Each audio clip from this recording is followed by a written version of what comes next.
So today we're going to work at finding the slope of a line. So every line has a specific steepness, which we also call the slope. So the slope is the steepness of a specific linear equation. And slope can be determined by finding the change in the y values and dividing it by the change in the x values. Okay, so method 1, we have an equation for slope. It's rise over run.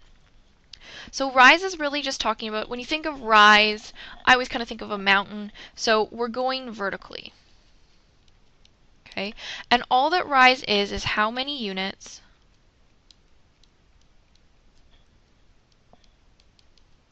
it takes you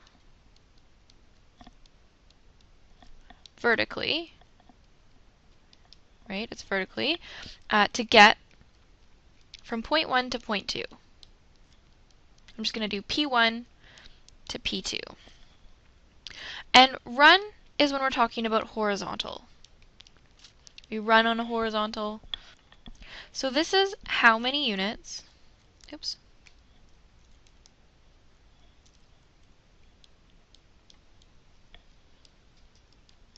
it takes horizontally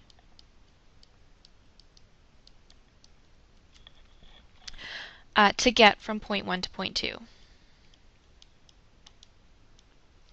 I'm just going to do P1 to P2.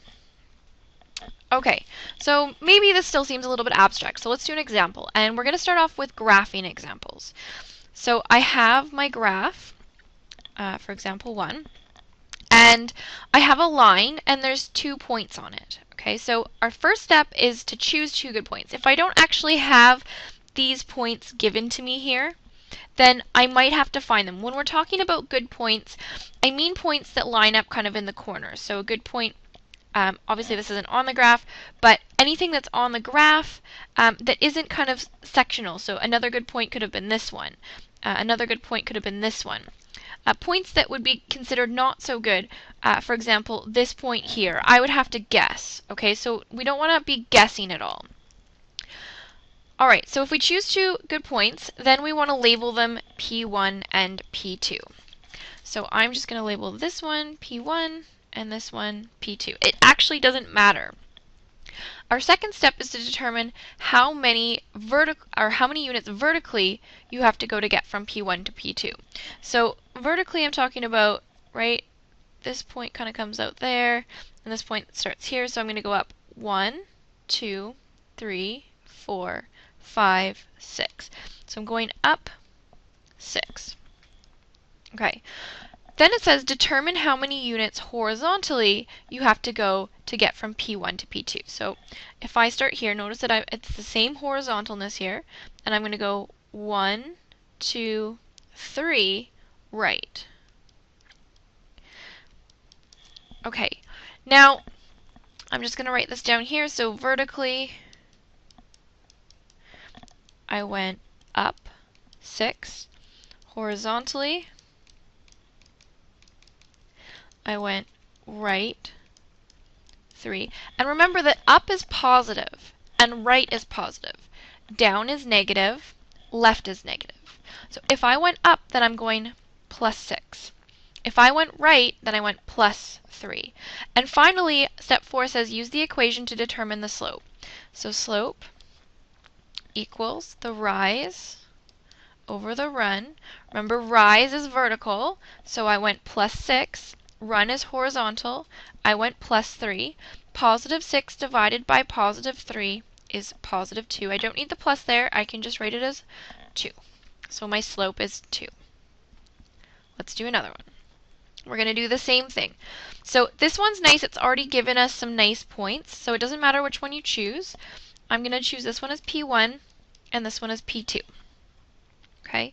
Now, second step says determine how many units vertically you have to go to get from P1 to P2. So I'm going from here and I've got to get down to, if I just draw some dotted lines out, I've got to get down to the same dotted line. So I'm going 1, 2, 3, 4 units down. So I'm just going to write down over here, down 4. And then horizontally, I'm going to go 1, 2, 3, 4. So I'm going right 4. So what did I just do? I'm going to go vert for vertically and hor for horizontally. Let's go hori.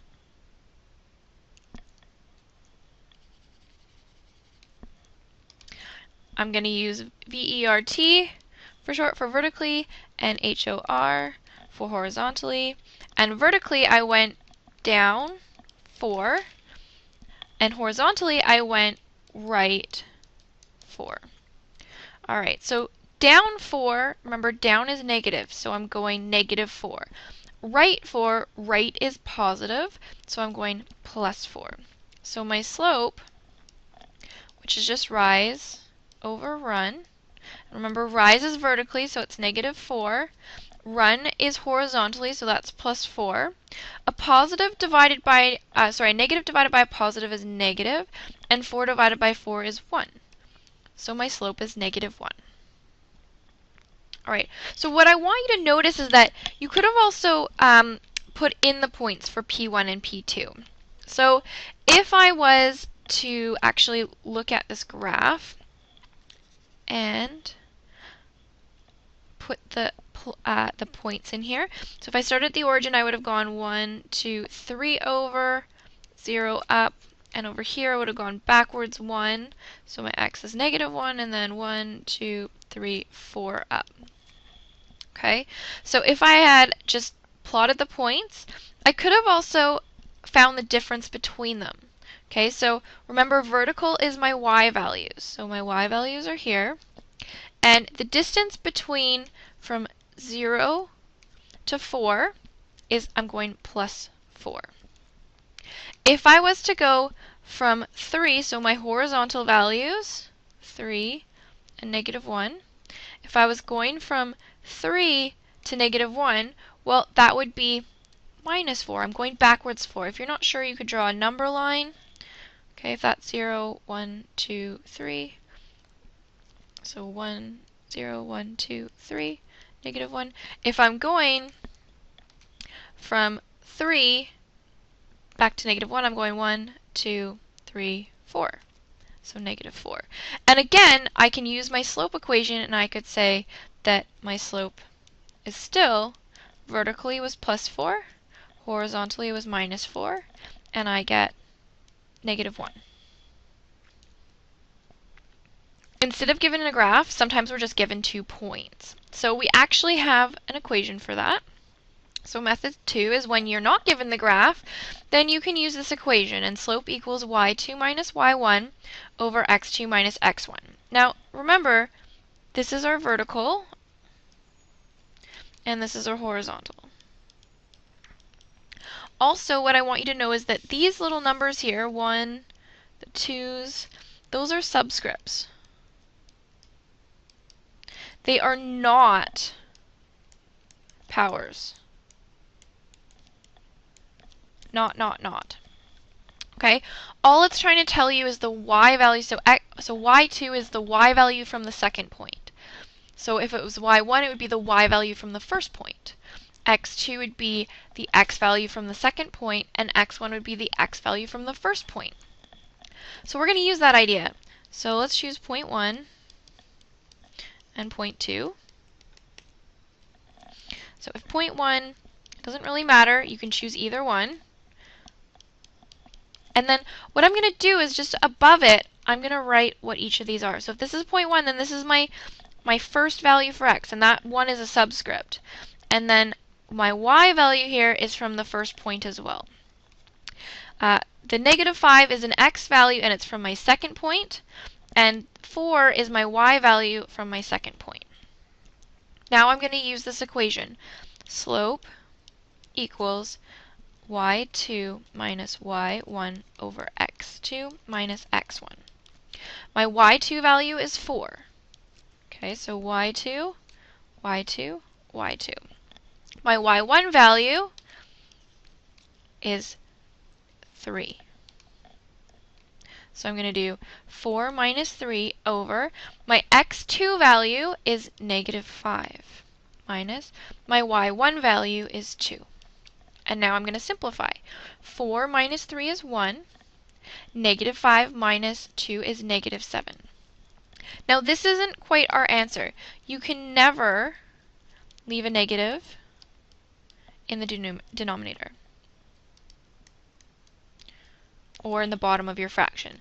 So we can just rewrite it. Remember, it's a positive number divided by a negative number, so this fraction is a positive divided by a negative, so it's negative 1 over 7, and that is our answer.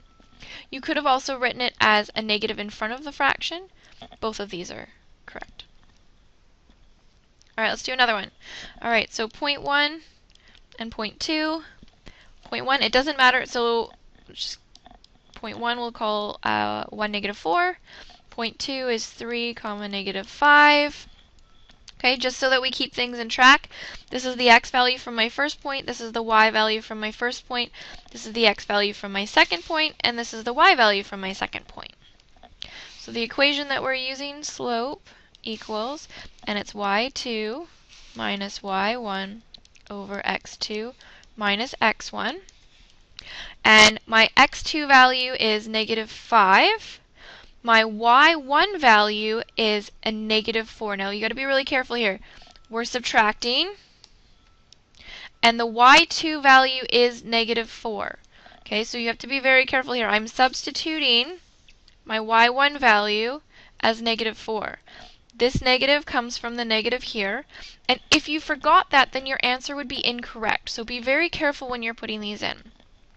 My x2 value is 3, and I'm taking away my x1 value, which is 1. So I end up with, now it's negative 5, and a negative becomes a positive. There's two change of directions. And I have 3 minus 1.